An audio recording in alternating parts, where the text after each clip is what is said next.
maintenant, je vais enchaîner donc, sur mon exposé qui est une formule magique pour optimiser, prédire la revégétalisation des sols miniers en Nouvelle-Calédonie. Donc l'idée est venue en discutant avec les collègues d'essayer de produire finalement une modélisation mathématique, une équation mathématique permettant à essayer de visualiser, de construire des indicateurs de qualité de revégétalisation ou de restauration des sols miniers. Donc c'était ça l'objectif.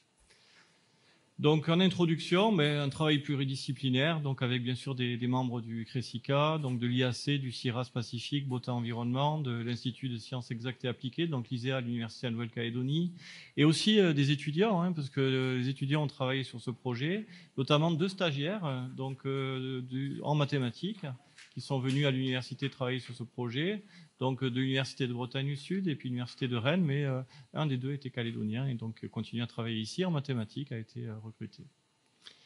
Donc les activités minières, donc là je vais aller très vite parce que tout le monde est au courant. Donc l'activité minière et industrielle du nickel occupe vraiment une place importante en Nouvelle-Calédonie. C'est près de 10% du PIB, ce qui est quand même important. 3500 emplois et 25% des ressources mondiales en nickel. Donc là je ne détaille pas sur à quoi ça sert, tout le monde le sait.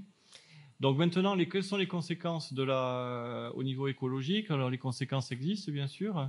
Donc c'est une ressource essentielle comme je viens de le dire, mais ça provoque, on le voit bien ici sur les images, ça provoque un décapage des sols. Alors il est bien évident que ces décapages du sol, il faut absolument faire quelque chose avant d'avoir un sol qui est complètement sans rien. Donc c'est ça l'objectif.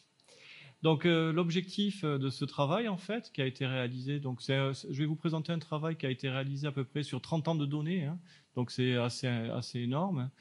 Le but du jeu, c'est dans cette expérience ou dans ce travail, c'est de retrouver à terme un écosystème qui est le plus proche possible de celui présent à la dégradation. Bien sûr, c'est l'objectif. Donc, de nombreux travaux ont été mis en place de revégétalisation. Il y a des lois gouvernementales qui imposent donc des stratégies de revégétalisation.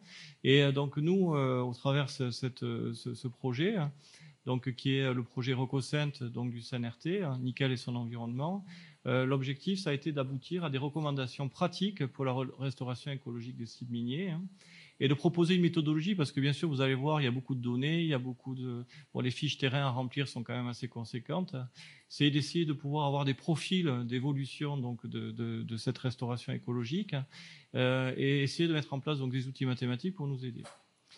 Donc voilà ce qu'on a fait. Donc on est parti d'une cartographie. Donc on a sélectionné 35 zones minières sélectionnées. Donc vous avez ici. Donc vous avez tous les sites qui apparaissent là. Donc si vous faites le total, il y en a 35. Je vous l'épargne. Donc il y a 35 zones minières qui ont été sélectionnées et sur lesquelles on a travaillé.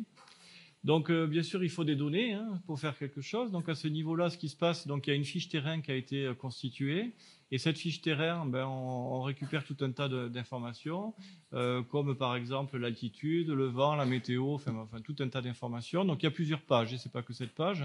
Donc vous avez un nombre de variables qui est collecté, qui est absolument conséquent. Et je répète, on fait ça sur chaque site et on fait ça donc sur plusieurs années. Alors la première chose qui nous est venue à l'idée, donc je vais simplement représenter le visuel. C'est d'essayer de regrouper d'une certaine manière les zones qui se ressemblent ou les sites qui se ressemblent le plus. Et donc on a fait ce qu'on appelle de la classification, une cartographie d'une certaine manière. Donc c'est ce qui a été fait. Et cette cartographie finalement nous a permis de construire 3 typologies. Donc on ne les voit pas très bien peut-être ici, mais bon, vous avez des couleurs différentes du rouge, du noir et du vert. Donc par un algorithme mathématique, je ne vais pas le détailler ici.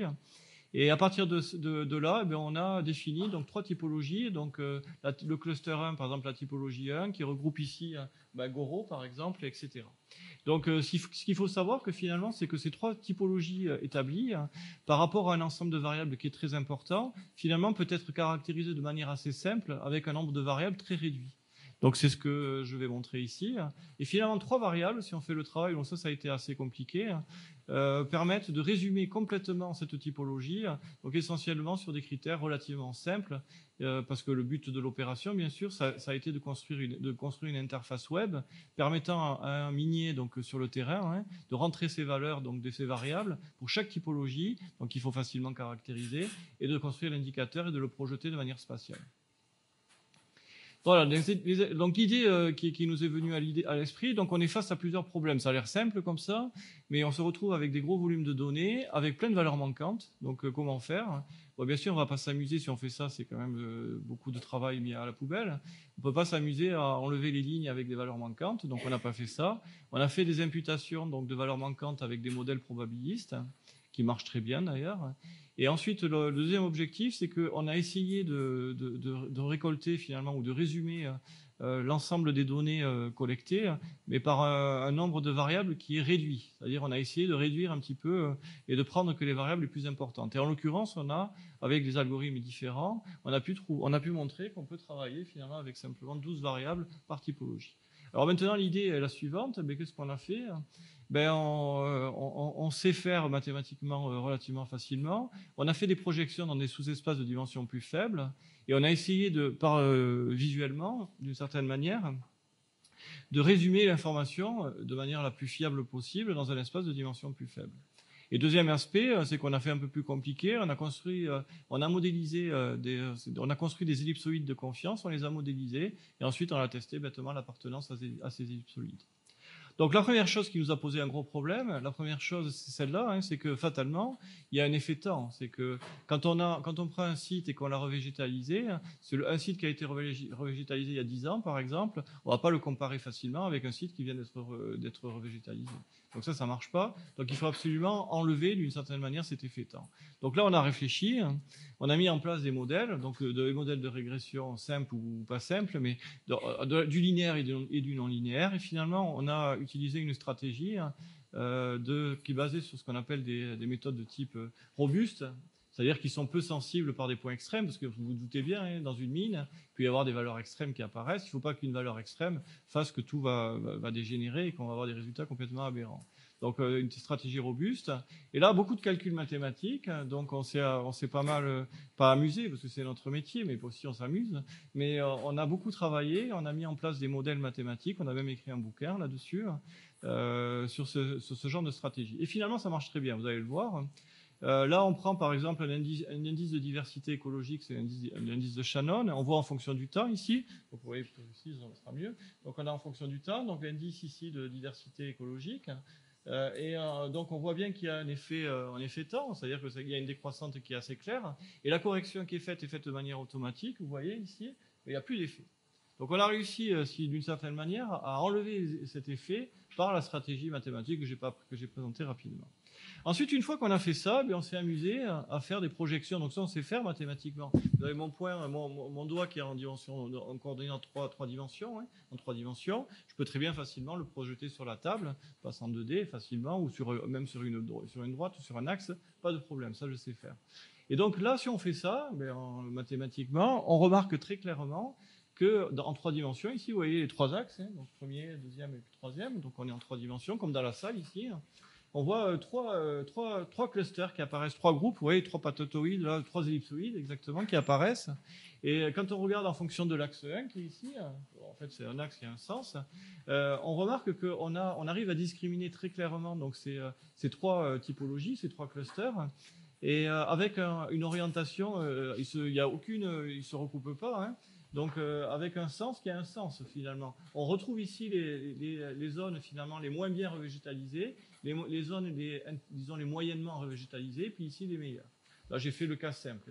Bien sûr on l'a fait sur l'ensemble des typologies et sur l'ensemble des sites. Alors une fois qu'on a fait ça, on a créé une note, donc on fait du scoring en fait, on met une note en fonction des projections effectuées, donc ici typiquement sur l'axe 1, l'axe 2, l'axe 3, et à partir de ces projections, on arrive à construire des indicateurs relativement facilement. Et donc on a des indicateurs qui vont de 1, mauvaise note, 2 un peu mieux, 3 on va dire moyen, 4 un peu mieux, et puis 5 c'est vraiment la bonne revégétalisation. Alors bien sûr, moi je suis mathématicien, les biologistes ne m'ont pas cru au début, donc ils ont pris des photos des sites, parce qu'ils ont des photos des sites à différentes périodes. Moi je leur ai dit là c'est bon, ils ont pris les photos, ils ont vu que c'était bon, et puis finalement ils se sont rendus compte que ça marchait globalement à tous les coups. Donc j'étais content, et eux aussi d'ailleurs. Donc j'ai pu ensuite l'objectif qui a été fait, ça a été finalement de développer, parce que ça c'est bien joli, mais c'est de développer une interface web c'est-à-dire une application qui peut être utilisée par quelqu'un qui n'y connaît rien en mathématiques. Il a juste à rentrer des valeurs, juste rentrer des fichiers de diversité, et ça lui sort l'indicateur et ça lui projette de manière spatiale directement sur la carte. Donc c'est ce qu'on a fait. Donc quand vous lancez l'application, donc je ne peux pas donner l'adresse du site, c'est pour ça que je ne vous le présente pas, parce que le projet n'est pas encore rendu de manière officielle, donc je ne peux pas donner l'adresse, etc. Bon, donc je présente simplement les pages, les copies d'écran. Mais bon, bientôt, ça sera accessible. Donc voilà, vous avez la page web de l'ouverture. Donc vous avez ici la carte de la Nouvelle-Calédonie qui apparaît. Et vous avez les différents pointeurs. Donc bien sûr, vous pouvez zoomer, vous pouvez vous balader. Hein. Et vous avez les différents indicateurs qui apparaissent avec des couleurs différentes. Et avec les coordonnées GPS qui apparaissent, avec les noms des sites, etc. etc.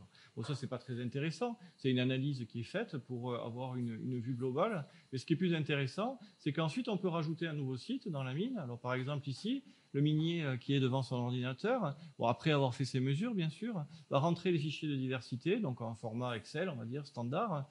Donc il va dire qu'il a vu telle espèce, il va compter combien il a d'espèces. Il y a des parcelles qui sont faites de manière sérieuse. Hein. Donc il y a des quadrats, donc sur chaque parcelle, il y en a 5 exactement. Et il y a des mesures qui sont faites au niveau de chacun des quadrats, etc. Donc une fois que les fichiers sont enregistrés, ben, il y a à spécifier les 3 typologies. J'ai parlé de 3 typologies tout à l'heure, donc la 1, la 2 ou la 3. Et ensuite, donc, il n'y a plus qu'à saisir, donc on le voit ici. Hein. Vous avez donc une page web très visible, là c'est un peu petit mais ça apparaît très clairement. Vous avez il n'y a plus qu'à rentrer l'année, les latitudes, longitudes et les valeurs des différentes mesures qui sont répertoriées et qui sont sur les données donc, à saisir. Et une fois qu'on a fait ça, donc là c'est un exemple pour un site donc au niveau de Goro, donc vous avez toutes les variables qui sont saisies et vous avez le point qui apparaît ici, donc la latitude, longitude, la typologie dans laquelle on est et directement la valeur de l'indicateur. Ici c'est bon, hein, c'est vert, donc on est en 5. Là si je fais un zoom, vous voyez que je vous ai dit tout à l'heure qu'il y a plusieurs parcelles, il y a plusieurs quadrats donc, dans chacun des sites. Donc là on retrouve, il y en a 5 exactement, donc il y en a 3 qui apparaissent là, 2 qui apparaissent là. Donc il y a à chaque fois, pour chacun, bien sûr, chacune des parcelles n'est pas obligée d'avoir la même couleur et la même note. Mais là, il se trouve que pour celui-là, c'est comme ça. Et ensuite, ce qu'on a fait, c'est qu'on a fait un algorithme mathématique qui ne va pas moyenner les indicateurs, parce que ça n'a pas beaucoup de sens, mais qui va moyenner, donc il va faire un barycentre, on va dire d'une certaine manière, et qui va projeter, recalculer la couleur de l'indicateur, donc la performance de restauration écologique, et c'est le carré qui apparaît. Alors maintenant, une deuxième méthode qui a été développée, donc qui n'est pas meilleure, finalement elle est plus compliquée à écrire peut-être et à présenter, mais elle n'est pas meilleure. L'idée, ça a été tout simplement à partir d'une hypothèse qui est raisonnable ici, dans le cadre des données que l'on a, on a des données qui sont multidimensionnelles, je l'ai bien dit tout à l'heure, hein. C'est-à-dire que chaque site, on est en dimension peut-être 100, hein. Donc on a 100 mesures qui sont faites pour chaque site. On a 10 ans de données, donc vous imaginez que ça en fait pas mal. Donc on est vraiment en vision multidimensionnelle. À partir de là, on est capable mathématiquement et assez facilement d'écrire, je vais aller direct au but, d'écrire la forme de l'ellipsoïde. Donc ça c'est l'ellipsoïde de confiance, on l'écrit, pas compliqué finalement, bon, c'est simple. Hein. X, ça va être tout simplement les mesures qu'on va collecter, donc les 12 variables qu'on va mesurer. Mu, c'est le barycentre. Sigma, ça c'est plus compliqué, mais c'est en gros la variabilité, on sait la calculer, pas de problème. On fait de la robustesse, il ne faut pas que ça donne des résultats qui sont aberrants. Et puis à partir de là, P, on connaît, c'est le nombre de variables, c'est 12, N, c'est le nombre de données, et puis ça c'est une valeur théorique que vous pouvez prendre sur une table statistique. Bon, bien sûr, on n'utilise pas de table statistique, mais ça se calcule. Donc autrement dit, on prend un site, on prend les mesures, on teste si l'inégalité là est vérifiée. Si elle est vérifiée, vous êtes dans l'ellipsoïde, et donc vous savez si vous êtes dans le bon ou dans le moyen ou dans le pas bon. Voilà, donc j'arrive à la conclusion. Donc finalement, on a réussi à mettre un indicateur de restauration écologique et on a présenté un outil qui permet facilement, on va dire, un calcul automatique de ces indicateurs via une interface web, donc accessible aux miniers, bien sûr. Et bien sûr, notre objectif intéressant de cette approche, c'est que les données collectées dans les mines, parce que l'objectif aussi, c'est d'avoir des trajectoires temporelles. C'est-à-dire que quand vous allez cliquer sur un site, c'est d'avoir un petit peu un visuel de la trajectoire, c'est-à-dire du profil de revégétalisation pour voir par rapport à l'année passée ou l'année avant, si vous avez amélioré ou si vous n'avez pas amélioré. Donc ça, c'est possible aussi. Voilà, donc tout ça, c'est pour vous montrer que les mathématiques, ça sert à quelque chose. Donc notamment, vous voyez, sur un problème qui est très concret ici, on a pu montrer qu'on est capable de construire des outils mathématiques permettant de donner des réponses à des questions, disons, qui sont concrètes. Voilà, et puis bien sûr, tout ça, et quand on fait de la recherche à l'université, ben on publie, hein, ça c'est notre travail. On est enseignant, c'est une chose, on est aussi chercheur, et la reconnaissance de la recherche se fait à travers des contrats de recherche, et aussi par des publications qui sont au niveau international. Et là, on sort un petit peu du cadre, disons, de l'université, c'est-à-dire que la recherche est internationale. Je vous remercie, et donc si vous avez des questions...